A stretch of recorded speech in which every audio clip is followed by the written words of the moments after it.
बिस्मिल्लाहिर्रहमानिर्रहीम। अस्सलाम वालेकुम डियर स्टूडेंट्स, कैसे हैं आप सब। उम्मीद करती हूँ आप खैरियत से होंगे। बच्चों, आज का हमारा टॉपिक है reaction of oxides with water, acids and bases. इसमें जिन एलिमेंट्स को हम लोग स्टडी करेंगे वो थर्ड पीरियड के एलिमेंट्स हैं, जिसमें हमारे पास sodium, magnesium, aluminium, silicon, phosphorus, chlorine, argon. ठीक है बच्चों, ये एलिमेंट्स आ जाएंगे हमारे पास। अगर हम इनके ऑक्साइड्स देखें, इनके ऑक्साइड्स पिछले लेक्चर में मैंने आपको बताया था, Na जो होता है वो हमारे पास ये ऑक्साइड बनाता है, ठीक है, सोडियम ऑक्साइड। इसके अलावा मैग्नीशियम ऑक्साइड, एल्युमिनियम का भी हमारे पास इस तरह से बन जाता है। सिलिकॉन का हमारे पास सिलिकॉन डाइऑक्साइड के बाद हमारे पास आ जाता है फास्फोरस का, जो कि है P4O10। इसके अलावा फास्फोरस जो है हमारे पास वो पेंटा ऑक्साइड भी देता है। फिर हमारे पास सल्फर डाइऑक्साइड, यहाँ पे सल्फर एडिशन करना भूल गई, सल्फर डाइऑक्साइड, और इसके अलावा सल्फर ट्राइऑक्साइड भी होता है। ठीक है, सल्फर डाइऑक्साइड और sulphur trioxide. Then we have chlorine. Chlorine के हमारे पास द ऑक्साइड्स ऑफ क्लोरीन,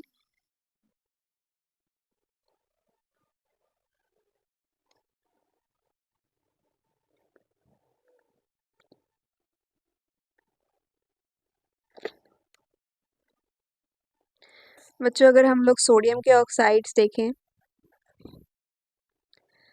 आपको पता है इसके ऊपर पॉजिटिव चार्ज होता है और इसके ऊपर नेगेटिव चार्ज होता है, क्योंकि ये हाईली रिएक्टिव है सोडियम, और ये अपना एक इलेक्ट्रॉन जो है ये दे देता है ऑक्सीजन को, और इसकी वजह से इनकी वैलेंसी जो है वो 2 है, इनके ऊपर -2 चार्ज है। तो इन्होंने बहुत अच्छे से एक दूसरे को होल्ड किया हुआ है। ठीक है, ये स्ट्रक्चर बहुत स्ट्रांगली जो होता है फॉर्म्ड होता है।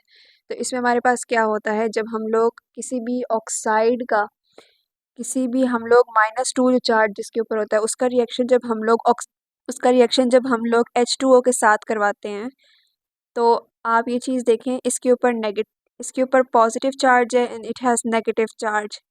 तो ये जो प्लस है ये इसके साथ जल्दी से अटैच हो जाएगा और ये OH यहाँ पे बन जाएगा, और OH अनदर बस फॉर्म हो जाएगा, और वो दोनों के ऊपर जो है वो नेगेटिव चार्ज होगा। ठीक है बच्चों, फिर अगर हम लोग Na2O का रिएक्शन करवाएं वाटर के साथ, तो इसका हमारे पास कुछ ऐसा रिएक्शन आता है ये हो जाता है 2NaOH। ठीक है, अब O हमारे पास 2 मॉलिक्यूल्स हो जाएंगे और 2 मॉलिक्यूल्स H के हो जाएंगे, तो ये हमारे पास स्ट्रांगली बेसिक कैरेक्टर देगा। ठीक है बच्चों, ये क्या देगा, स्ट्रांगली बेसिक कैरेक्टर देगा हमें। ठीक है, और इसकी रीज़न क्या होती है, क्योंकि हमारे पास सोडियम जो है उसके पास हाईली जो होते हैं ऑक्साइड आयंस होते हैं, तो इसकी वजह से ये हमारे पास स्ट्रांगली बेसिक कैरेक्टर देता है। फिर अगर हम लोग इसी का रिएक्शन जो है वो किसी एसिड के साथ करवाएं, इसी ऑक्साइड का हम लोग एसिड के साथ रिएक्शन करवाएं, हम जनरल एग्जांपल लेते हैं HCl की, Na2O प्लस 2HCl।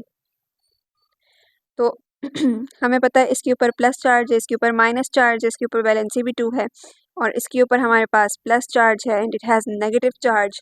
तो बच्चों गौर से देखें, नेगेटिव और जो पॉजिटिव है एक दूसरे को अट्रैक्ट करेंगे, तो यहाँ पे रिएक्शन बन जाएगा NaCl, पीछे रह जाएगा ऑक्सीजन और हाइड्रोजन तो ये हमारे पास H2O बना देंगे।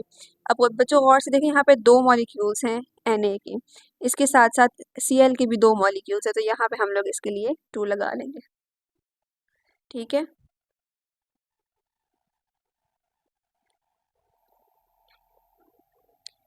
सेकंड पे आ जाता है हमारे पास मैग्नीशियम के ऑक्साइड्स। मैग्नीशियम क्या होता है, magnesium oxide is again a simple basic oxide. ठीक है, क्यों, क्योंकि इसके पास भी ऑक्साइड आयंस होते हैं। ये क्या है, सिंपल बेसिक ऑक्साइड है ये। ठीक है, और इसके पास क्या होता है, इसके पास हमारे पास ऑक्साइड आयंस होते हैं, तो इसीलिए ये भी ये इतना स्ट्रांगली बेसिक नहीं होता जितना सोडियम होता है। अच्छा, ये सिंपल बेसिक ऑक्साइड क्यों होता है बच्चों, ये सोडियम के मुकाबले में थोड़ा वीकर होता है, इसके पास फ्री ऑक्साइड आइंस प्रेजेंट नहीं होते, ठीक है। In the case of sodium oxide the solid is held together by the attraction between Na and O। यहाँ पे मैंने अभी आपको ऊपर बताया कि इसको बहुत ज़्यादा एनर्जी चाहिए होती है इसका बॉन्ड ब्रेक करने के लिए, ठीक है। तो हम एक चीज़ ये भी देख सकते हैं कि इससे हमें ये पता लगता है, क्योंकि ये मैग्नीशियम ऑक्साइड जो है हमारे पास सोडियम ऑक्साइड से वीकर है, so there is less lattice energy required to break the bond of magnesium oxide, ठीक है, compared to NaO Na2O। Na2O की निस्बत हमारे पास मैग्नीशियम ऑक्साइड की जो एनर्जी होती है वो थोड़ी कम होती है, ठीक है।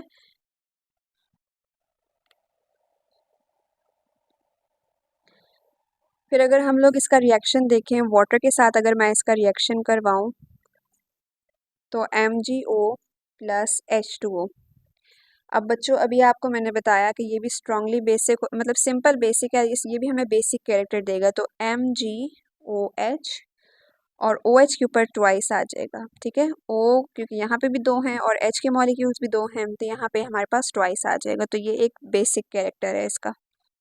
फिर अगर हम इसका रिएक्शन एसिड के साथ करवाएं तो एसिड के साथ क्या होता है, एसिड हम HCl लेंगे तो MgO का जब हम 2HCl के साथ रिएक्शन करवाएंगे तो बच्चों हमारे पास आ जाएगा MgCl2 प्लस H2। और ऐसा क्यों होगा, क्योंकि ये हमारे पास पॉजिटिव कैरेक्टर है और ये हमारे पास नेगेटिव कैरेक्टर है, तो positive and negative attract each other, so they will form MgCl2, ठीक है। फिर अगर नेक्स्ट हमारे पास आ जाता है एल्यूमिनियम। एल्यूमिनियम के अगर हम ऑक्साइड देखें तो as it is an amphoteric oxide, it has reactions as both a base and an acid, ठीक है। ये एम्फोटेरिक इन नेचर है।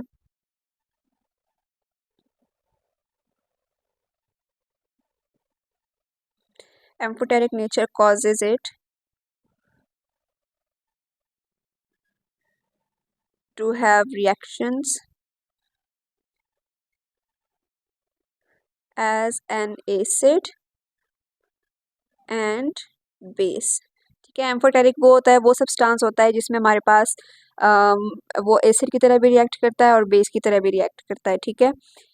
तो इसमें क्या होता है हमारे पास, जब हम Al2 तो जब हम इसका रिएक्शन Al2O3 का रिएक्शन जब हम किसी एसिड के साथ करवाते हैं तो इसका क्या बनता है, AlCl3 प्लस H2O, ठीक है। लेकिन यहाँ पे देखें एल्यूमिनियम के 2 मॉलिक्यूल्स हैं और क्लोरीन के 6 मॉलिक्यूल्स हैं, ठीक है। तो यहाँ पे क्या बन जाएगा, यहाँ पे हम इसके लिए 2 लगा देते हैं और यहाँ पे 3 लगा देते हैं ताकि इक्वेशन हमारे पास बैलेंस हो जाए। और ये रिएक्शन किसने दिया हमें, हमने जब इसका रिएक्शन करवाया एसिड्स के साथ। बच्चों aluminium oxide does not react with water and does not dissolve in it because the ions are held too strongly in solid lattice to react with water। ये बहुत strongly held together होते हैं, इसी वजह से ये हमारे पास water के साथ reaction नहीं देते।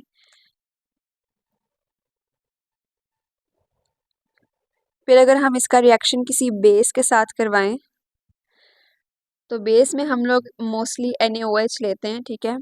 Al2O3 प्लस 2NaOH, ठीक है। और इसके साथ कुछ अमाउंट ऑफ हम लोग वाटर भी ले लेंगे इसको डाइल्यूट करने के लिए, तो ये बन जाएगा 2NaAlOH4 एंड ब्रैकेट क्लोज्ड, ठीक है। तो कुछ ऐसा हमारे पास स्ट्रक्चर आ जाएगा। With hot concentrated sodium hydroxide solution, aluminium oxide reacts to give colorless solution of sodium tetrahydroxoaluminate, ठीक है। ये कुछ इस किस्म का रिएक्शन देता है हमें। फिर हमारे पास आ जाते हैं कुछ सिलिकॉन के।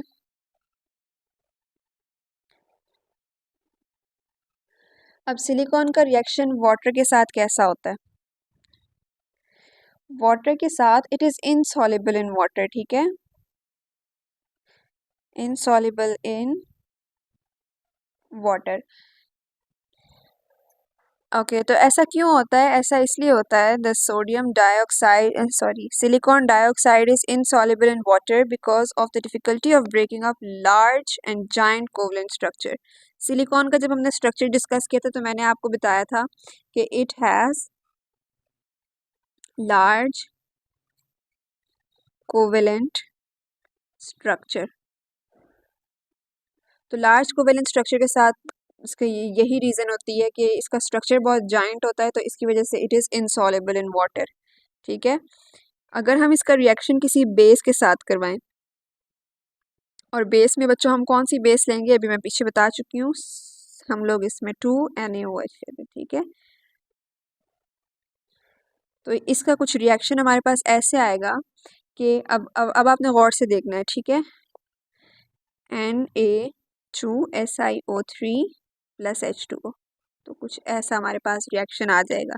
ठीक है, दो मॉलिक्यूल सोडियम के, इसके अलावा सिलिकॉन और ऑक्सीजन, यहाँ से हमारे पास जो है एक ऑक्सीजन इसके साथ अटैच हो जाएगा, तो ये 3 ऑक्सीजन हो जाएंगे and H2O will be remained. So ये हमारे पास कुछ आंसर हो गया। ठीक है, इसके अलावा it also reacts with basic metal oxides. ठीक है, ये कुछ मेटल ऑक्साइड्स के साथ रिएक्ट करता है, Na2O के साथ करता है, K2O के साथ करता है, CaO के साथ करता है, और ये कुछ एग्जाम्पल्स है जिनके साथ ये रिएक्ट करता है या फिर ये मिक्सचर देता है। ठीक है, ऑक्साइड्स का एक मिक्सचर देता है। ठीक है, और इससे क्या होता है, it forms silicates and glasses. ठीक है बच्चों, फिर इसके बाद हमारे पास नेक्स्ट आ जाता है फॉस्फोरस।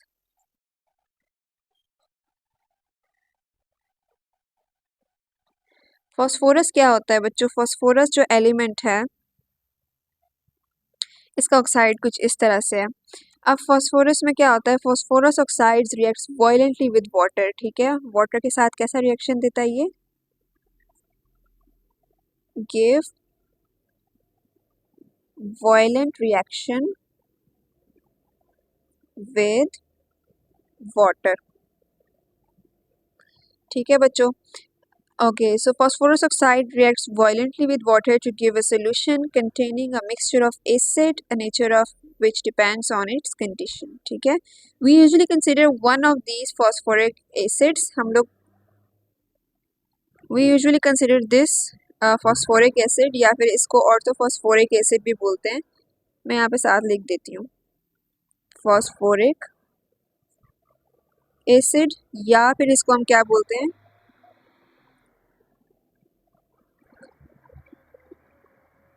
orthophosphoric acid। ओके बच्चों, तो ये कैसा रिएक्शन देता है हमारे पास, P4O10 plus 6H2O, 6 molecules of water reacts with it, so it forms 4H3PO4। ठीक है, तो कुछ इस किस्म का रिएक्शन देता है, but it reacts very violently with water, ये चीज़ आपने याद रखनी है। फिर इसके बाद रिएक्शन विद बेसिस, बेसिस के साथ ये कैसा रिएक्शन देता है? बेस के साथ ये कुछ ऐसा रिएक्शन देता है कि H3PO4 प्लस NaOH। अब नंबर ऑफ मॉलिक्यूल्स डिपेंड करेंगे कि उसने किस किस्म के मॉलिक्यूल्स देने हैं, तो अगर ये सोडियम हाइड्रोक्साइड के साथ है तो ये कुछ ऐसा रिएक्शन देगा।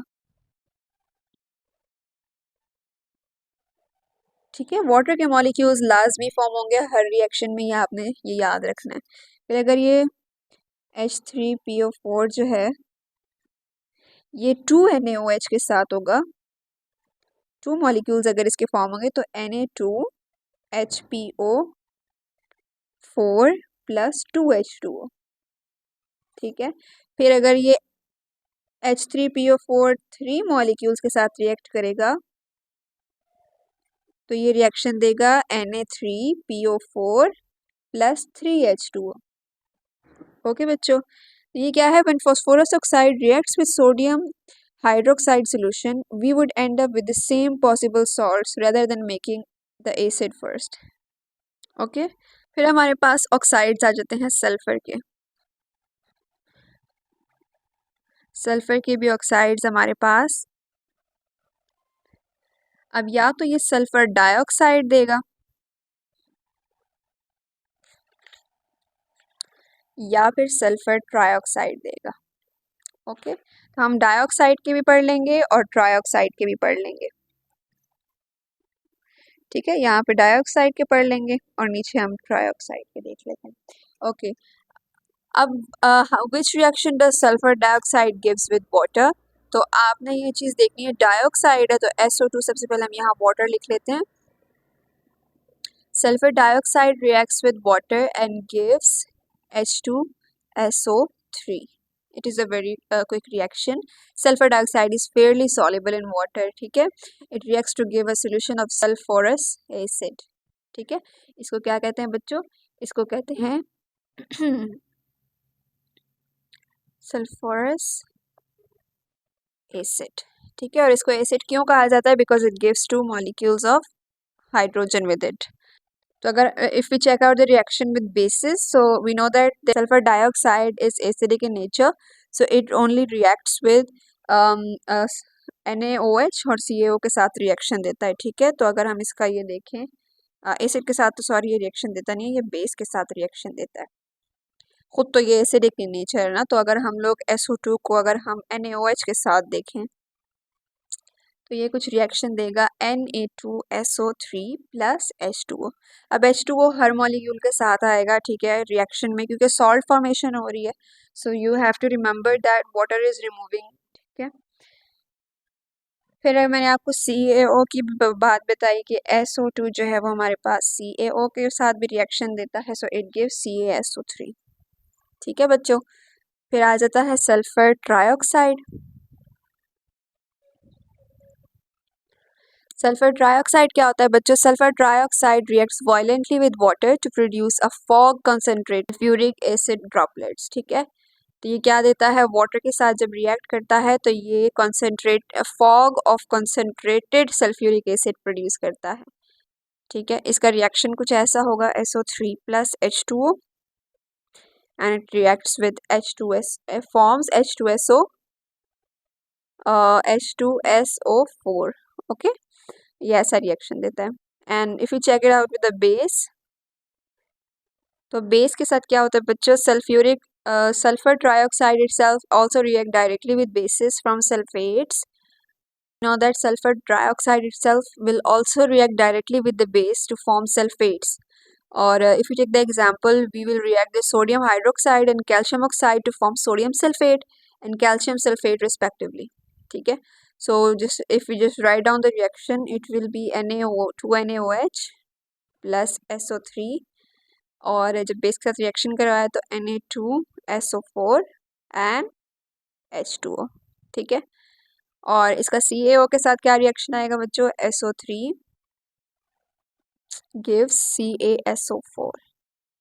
बच्चों रिएक्शंस काफ़ी इजी हैं, आप लोगों को इतना मुश्किल नहीं लग रहा होगा। अगर कहीं पे आपको कोई क्वेश्चन समझ नहीं आता तो आप मुझसे पूछा करें, ताकि मैं आप लोगों के क्वेश्चंस जो है वो उनके आंसर दूं और आप लोगों की क्यूरीज जो है वो रिजॉल्व हो सकें। ठीक है, तो आप लोग ना लाजमी क्वेश्चंस किया करें। तो ये था हमारा आज का लेक्चर। लास्ट हमारा रिएक्शन होगा क्लोरीन के ऑक्साइड्स के बारे में, कि क्लोरीन जो होता है वो किस किस्म के हमारे पास रिएक्शंस देता है। फिर हम पढ़ेंगे कि chlorides of the periodic table, जिसमें हम थर्ड पीरियड के एलिमेंट्स के बारे में स्टडी करेंगे। ठीक है बच्चों, अल्लाह हाफिज़।